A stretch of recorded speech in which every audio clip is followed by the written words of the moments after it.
The demonstration is about a march against state harassment and abuse of power. Over the last couple of months, we have seen a certain pattern of arrest in the country.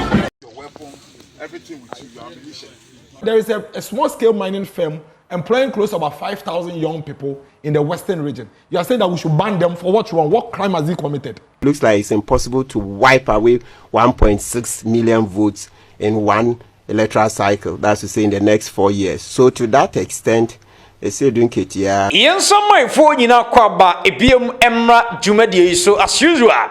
Mesane abusua pani kafu so aduomi NDC ensama ekoso ewo oman Ghana mu. Yede ni nyina ebre ahefo na afi no. Yedi ho nkomo His Excellency John Dramani Mahama mampani akopiem ewo US abrochimemu UN meeting a mampani koprim puntio ede aba oman Ghana mu eno chi no ebebura NDC amanyekuo no Aseidu nketiah ebedi nkomo bi ho eno chi so no NPP amanyekuo no so enkomo bebre ene fi ho eba enkomo ban ena efi kwame bafo abronye asoye eba after se ofri a police fo asoye ebebe piemu ewo abonten quick one wasanso di nkomo biem enti ense bebre ene aboaboa no a eba be di ho nkomo baransa na busua yanko NPP demonstration ni so ase almost His Excellency John Dramani Mahama etete wo mu His Excellency John Dramani Mahama ene na ban NPP for our viewers, we want to find out what is the protest about, your main demands today. Okay, my name is Prince Sadat. The demonstration is about a march against state harassment and abuse of power. Over the last couple of months, in the last 7-8 months, we have seen a certain pattern of arrest in the country, that certain people are being treated less of human beings than others.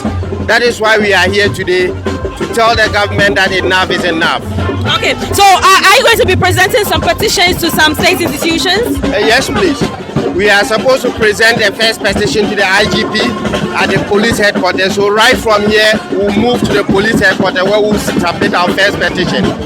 Thereafter, we'll descend down to the African traffic to the Jubilee House to present another petition to the President of the Republic. Okay, so because he is the chairman of the National Security Council. Okay, so basically it means 2 petitions, right? Exactly. We are presenting 2 petitions, one to the IGP and the National Security, and then secondly to the President of the Republic. Okay, all right, sure. Yeah. Thank you very much. So we still... This protest is not necessarily about NPP. It's against the injustice and the selective harassment on people, especially media people as well. Recently we saw Shatawale was arrested. He is not an NPP person, but he's a citizen that was arrested and couldn't even be granted. He was given a 10 million bail term. A musician, where do you expect him to get that money from? That is why we are protesting to register our displeasure against the selective administration of justice in this country. And we are up in arms with the government to resist operations rule as enshrined in our constitution. Okay, abusua kwaku ensem bebre na ekoso ewo oman Ghana mo baden NPP for say woman TSS His Excellency John Dramani Mahama ne na ban etete wo mo santi wo mo ba demonstrate ade etia aban no quick one yem fanfiu ansa na yakonsem fro mama na wase na menchia yarefo nyina mebe wasem so bat mama nya ma de wewi mama na yarefo ase yadofo ene obia owo adwempa de fe ho to be frank efiada ena waware no efie de na bible agiatum ne eba so ade achime menda yakogina Pentecost so dem na brema kwantwema the Church of Pentecost na ya sira so abompa ye de aguso na ya wie na to be frank so far so good omma won ma akire do sika fam afutu afam bibia mu no yankopon se o manam mu babia mu yi sika ne free ye bia de n'adwuma nye de o pa adwuma foforo de onni bie through this ne kwaye apama de oni yankopon tem yare bi po yankopon nyi famfro na emom no ye kono ne ye ka ne se won so a unya mfa wo de ma na wo pene so opese de ba na konya do number ne de ni no right usu obetumi de aba eye wo tinya wo efie ya ebreko na de ahefo any odo o mada na didi a kyerɛ me no madwena mentiase koma kire do pa na okọ honeymoon ni wie ni etnase a ye be adwumanti be say 2-3 days bi do mbe fie pa o but nyame wo hono mo eti mamemra asem no so na yenko kwaku ye tie nie obia wo fa wodie so ayo ye kire se de constitution ne ka no obia bibia wo ntiase bia on pe kura nyam ya ma che on be sa ye bi na de ba ko NPP hu nyansa enie yesi wo tu akrafo na wo tu momonefo anei wo se aban no ne aposifo de wo mani asi eye mo NPP fo so no wo mo checheche wo mo ade na NPP fo ye wo mo che wo mo anu asem owura ya wo kasa yi aposifo a chena na adenti na aposifo nche no efri se wo bu no ho wo di mra so ana wo otese nipa a wo dwen se nipa enti aposifo nti mechew but so behave se aboa na otutu wana mo se nipa nyanse na wutimu dia obefom mra no ama aposifo bechew ana se wo bokro no a anu ni wo kro no akobo nyansa na otim se nyansa da otim a unkowia obi ade enti aposifo beba bechew enti ne ye wo the 1992 constitution ni da ho no anei so you are expecting say obi se IGP ye corrupt no fatem ni die ne kura to nchen obi se IGP ye corrupt no sa person won kan tra no wonko because they were freedom of speech ni enko che no obi se obetwa mampanyini ti obi se obekum mampanyini yere this kind of threat ma posifo nko che say nipa no na sa nipa ya wogina wo ya wo kasai seme meka seme kunu a o ma posifo meche mi ana seme ke seme kum ne yere a o ma posifo meche mi ana na a whole figure like president and the first lady threatening so obekuno no okum ne yere wo mo do mbehye botom obi si IGP ye corrupt na nkoma ne to sa na mo nkoche sa nipa no sa nipa ya wo kasa midi ne ho ya so wo ma ne yere no ma I'll be very very disappointed sa ne makusku na adwe de omti mo so papa na e kasa mo mbeka sa ha afa de omo kan nya no kore ana me no kasa yi so for azoka a okotretin eye friends afno markins apostle anche no ana o ma ne bill NPP constituency chairman asan na owo akotia wo na oka se wo mbekum aya afenwa asan no wono opposite fonche no ni na opposite for the crata de ababonten amiehu a wo ma mo bele wo muguso wo di wo masa enti assemble wo ka se wo mo chi adesa wo mo nche enti demonstration no unnecessary demonstration no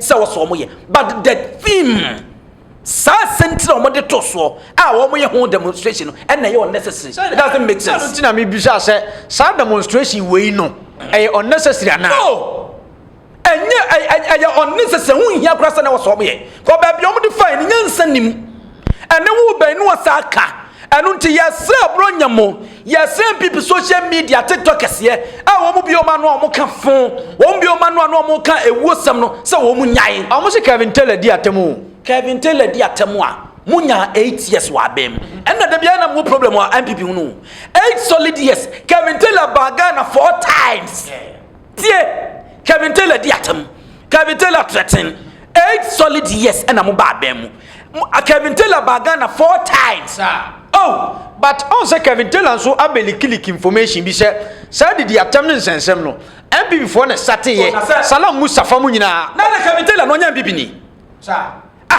August NPP for na shase wono onya NPP ni NPP for na shase Salam Mustafa correct the Facebook pages post to ye even Professor Ivan Satames na Kevin Taylor no onya NPP ni why the party card why NPP ni NPP for na shase wonim ne waka and was so party ni mu on wo na shase wonim se wo magimi wono na kanyam na meka enti 8 years na mo political party ba wadi nsemu saa wabaga na 4 times wafa akotoka wamfa aye kataka wafa akotoka na bae monti mi anche no aban bi ba 8 months onko che no sometimes aye wo make argument fa de nyansa wom a wo de top no so a obiti won mo a won se asema wo kan de wo se ka bi di ma wo enye sa mimi kofi mbetana no ma mi hu asam ne se nyansa nim me de ko ka bi ma wo eti se Kevin Taylor di wo matama e na America yentimi si wo mo na no me ka kire wo e bra na ye ra kan de wo kompre ko Japan officer ne ma bi nko yi no wa nko si no America go to United States of America kwana ko si Kevin Taylor ene ni asam no na mo me anwene ti sa wo se Kevin Taylor di atama wo so tena na di atam Kevin Taylor threaten wo so tena na threaten emra ne udi a then you go and refer to Kevin Taylor simple okay yemfri sansem no so na fe no yanko galamsey sensem His Excellency John Dramani Mahama ayi asojafo ɛna afei apolisifoɔ a wɔn kɔ akɔbɔ yɛnsuo ɛna afei yɛ forest ne ho ban ti sɛ me no kasa yi aban n'ani abere ɛwɔ galamsey ho papapapa na yɛnkɔ di video ɛmra apolisifoɔ ne asogyafoɔ no kyɛ sɛ wɔn ayɛ krado quick one yɛnhwɛ mra. Everything with you, your ammunition. With you here, so that when you are launched at the various deployments, you'll be able to handle the weapon yourself. Are you getting it? Yes, sir. Or you not tell somebody that hold my weapon for me. Nobody will hold your weapon for you. You keep your weapon yourself. Ammunition. Huh? Yes, sir. Good. So, sir, kwa memra aye ensem no so mani agi na sin na wo se ye hu no da bia meka emre bi bai Ghana mampanyi na nadan kwa akufo ado se wo be hu soldiers a ne de wo mo kwaye ne ma hu hia eti ebema soldiers kran kasa ebu a na ye wode ma wo mo no na ekofom wo Ghana. This is the kind of worker e wo se ye deploy sa soldiers no and ye police no SWAT team no na ye do wo mo call those areas no. The brighter said yes, so post a wumpo. On my emergency, more ever got say no more. Nanya John Draman, Mamma Person, and I'm person party as here. But I shall see free baby and son let me a sigh cry.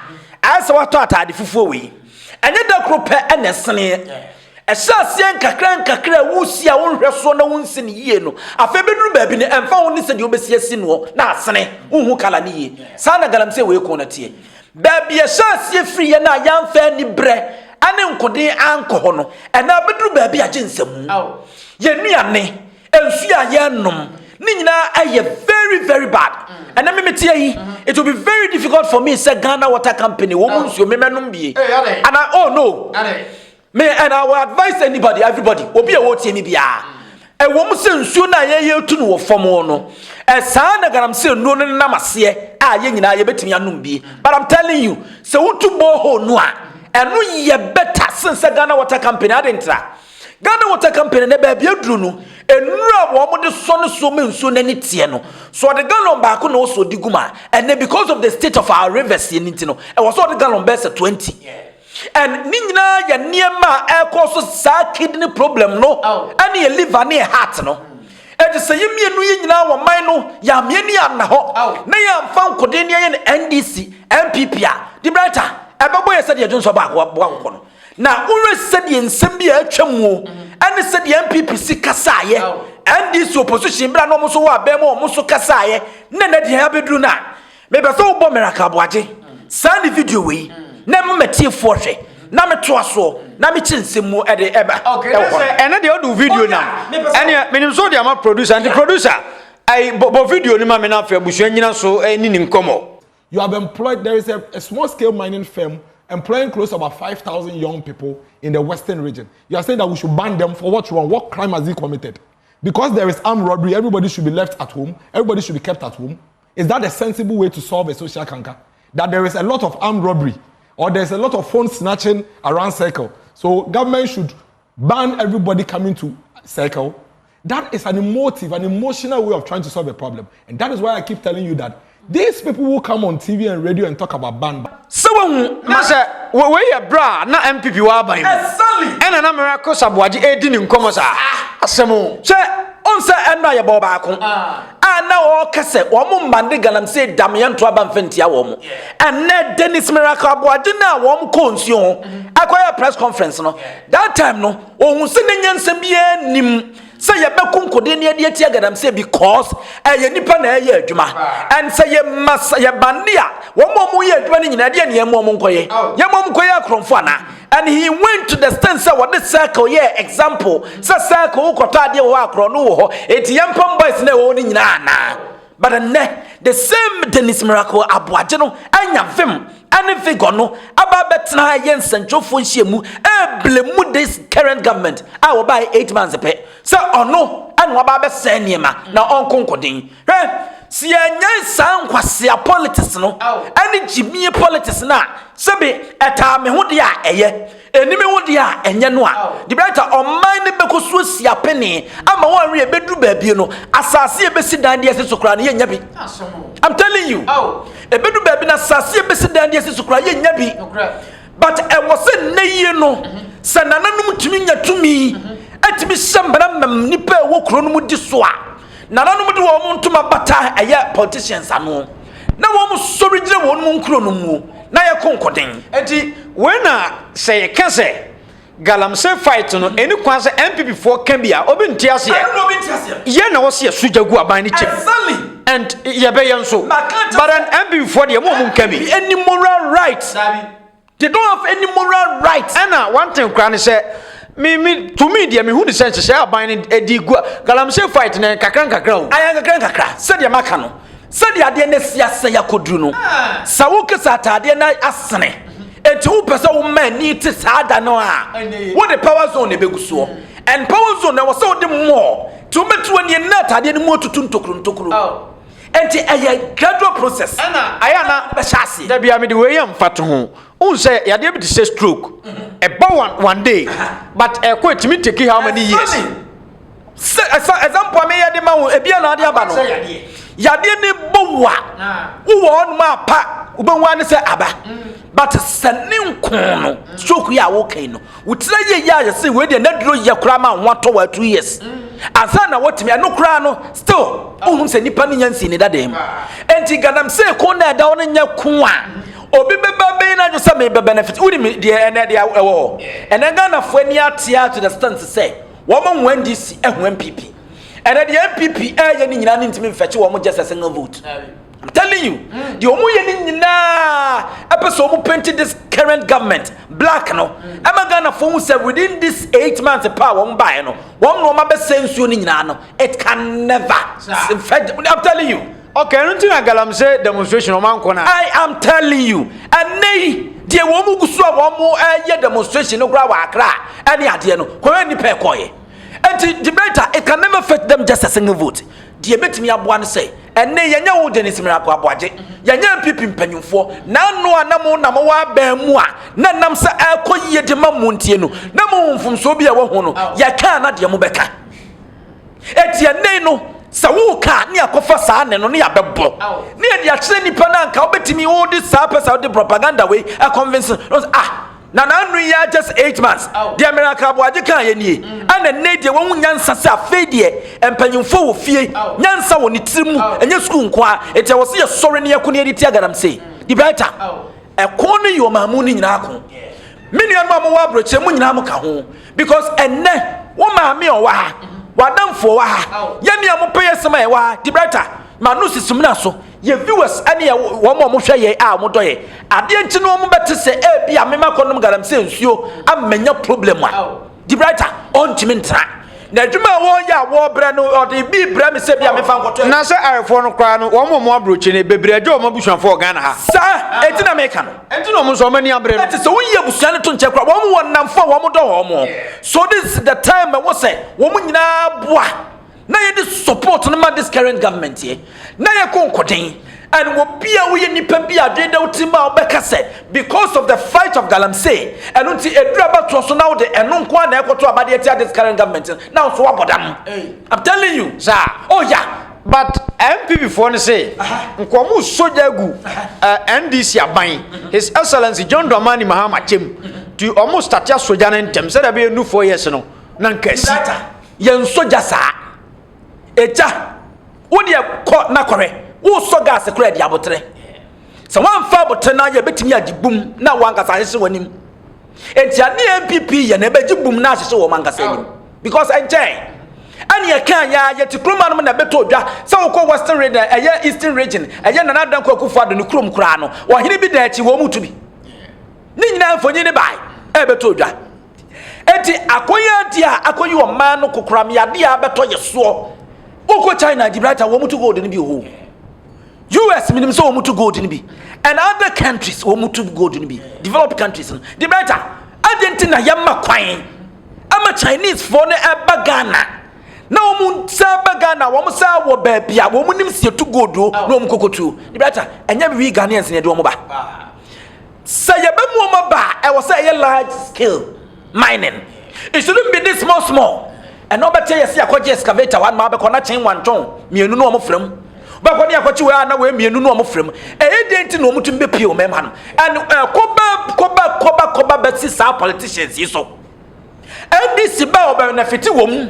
NPP ba benefit wom omu nyina nya sika de support wom political party no eti eduru ba bia se de na dan kwa kufa do ye no no ayi nani se akwase mempanifo na e finance oja eti no ayi nani na party executives no omo yo no omo de kakra ba party no e de kakra power party the brighter da bia meka sa ukọ na ukọ kwache de wo ye galamsey ni wo ho no a the brighter wonsi ano kwan and then some people are watching say a Bernard Chubosia case no abeyen tam so what Bernard Chubosia na de na kotumwa wo party say any pay 500 bia omo work and Bernard Chubosia ko no wo bu won mapre dodo na be dwira begu fom ebeka few because omo need that kapa because Bernard Chubosia ko ne wo sika de toto machines akese no ane ka san no omo de ye adwuma enti se dua ne pesi etu ase a ye ntwedua no so ye tu ase na ukotwa ase a ukotwa so a ebesa afefe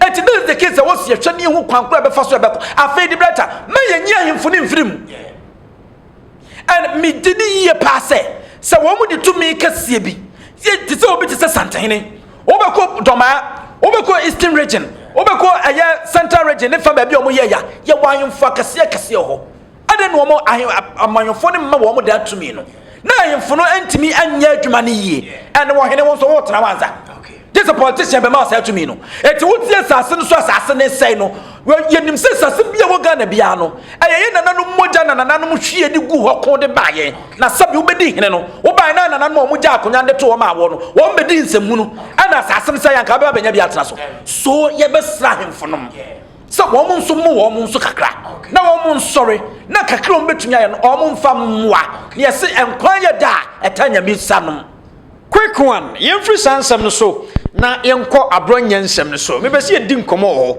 abronya video ankasa ne boy na ahefo no se meyen haye ho ma abronya voice kra wo da yentuja ne ma no se odi mu asem a sorry to say yentuja ne ma no after se ofiri police fo aso ye epie ye no me nim se nko be ye di but na fe kwa na didi atam ne attacks na san ye more quick one yenwura ne nsem ni mu ai sadia wo kana but unim se abronya se o mining company. Oh wow. Oh boy. Wow. And also kodu ho no. Omo busa no.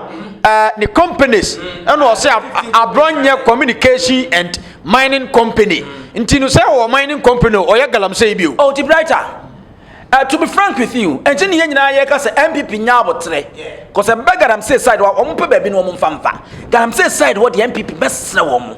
Na se de ye ja na bi no ka no ese aban we no cha ne ma dodo enti am omu tiri mu yi omu dodo but e be galamsey side what they mesre can people can mu nya abote because omu need that moral right no abronya na na etu na num tuo no worker the brighter adwuma na o ye no no o ye ne sei fine wo won kreta wo ye adwuma no aye large scale mining na o ye adwuma ni wi a o kata so o dua nnua what prevent one year demanding consume one na these are the some of the questions I was saying sir the brighter and it's always car near more license na more a year concession now we year demand doesn't mean say baby and no would it go ensu what it don't go there I don't know what we year demand come one na e dey no mo e dey e kan dey acha bronye one waka minim say bronye dey nsam dey da so court e ti wo mu nwie yi but the nay said ya woka no say what is so say IGP Fabua said dey na nyina na nke ye hwe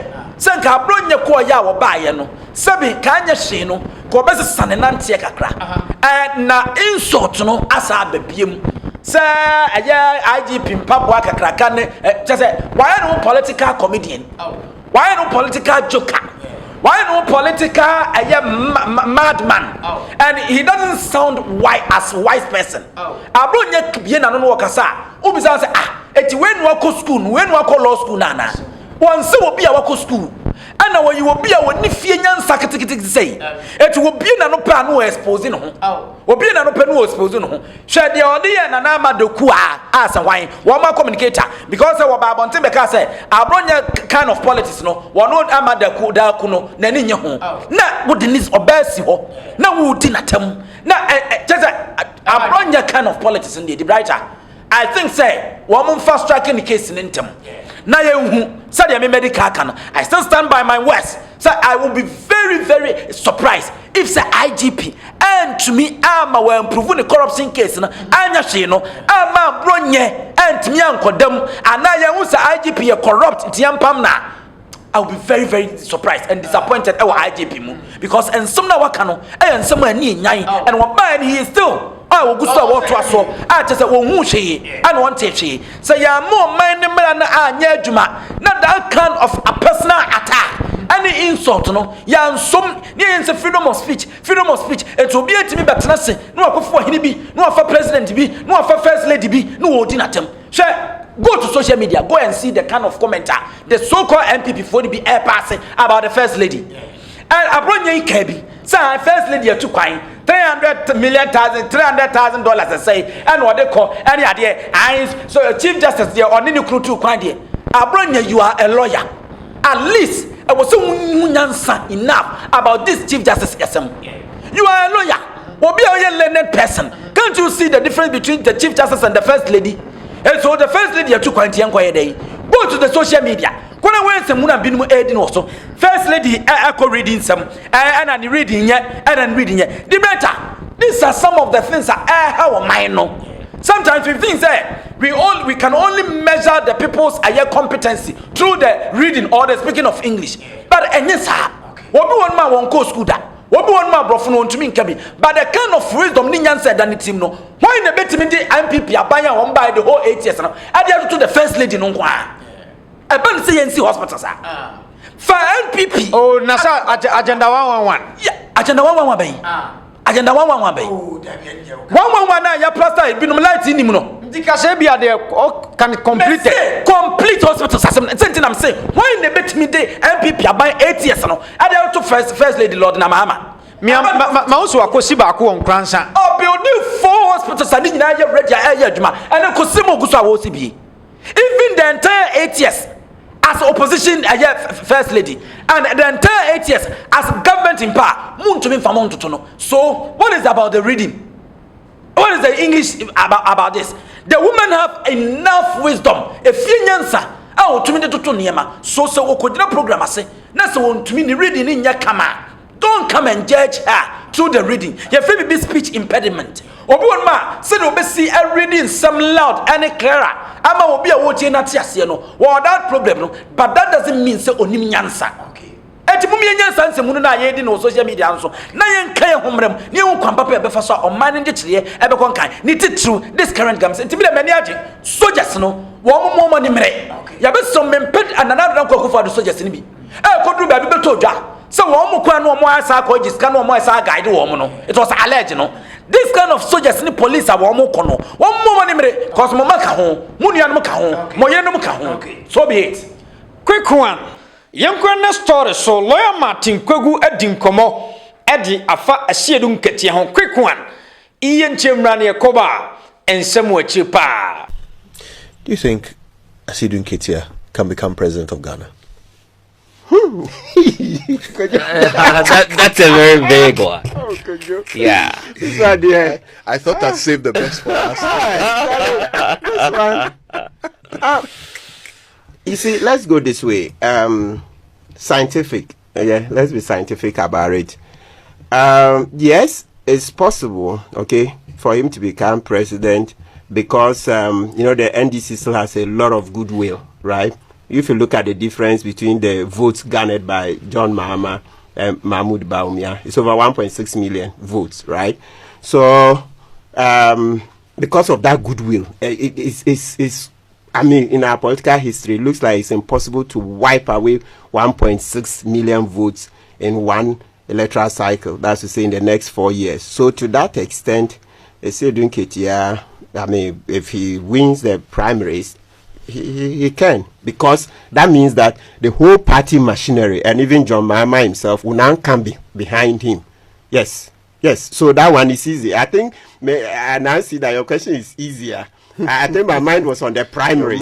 Yes, because the primaries is what the issue is. But as for the national one, when they finish winning, I think, because it's first past the post 50+1, he can scrape through. And look, let's be blunt. Okay, I don't run away from this fact. The main thing, the elephant in the room is that when it comes to optics, generally, speaking bluntly, the issue is that, Aseidu nketiah doesn't usually look the part. Okay, yes, that's speaking bluntly. So that's where it is. But I'm sure it can be managed, because then we'll look beyond optics. People have said it several times that Akufo-Addo came with back in the end.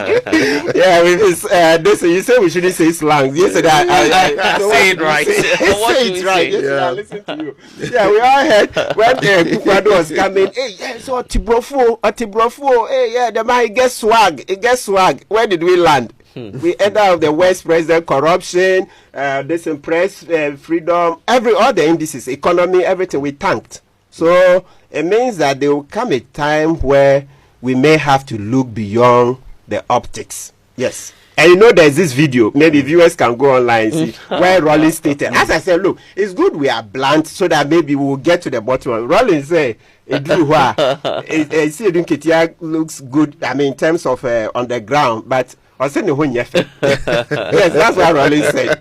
He said, but I'm sure with time, if the party says yes, he should go, that can be done. Doesn't matter that his competitors, the other people who we know are interested, are not doing this. They are busy working. They are in the office. They are doing their job. They are also doing keep clubs. Look, let's be blunt once again. His main keep fit club on the weekend. We all do it. It doesn't stop us from doing our job.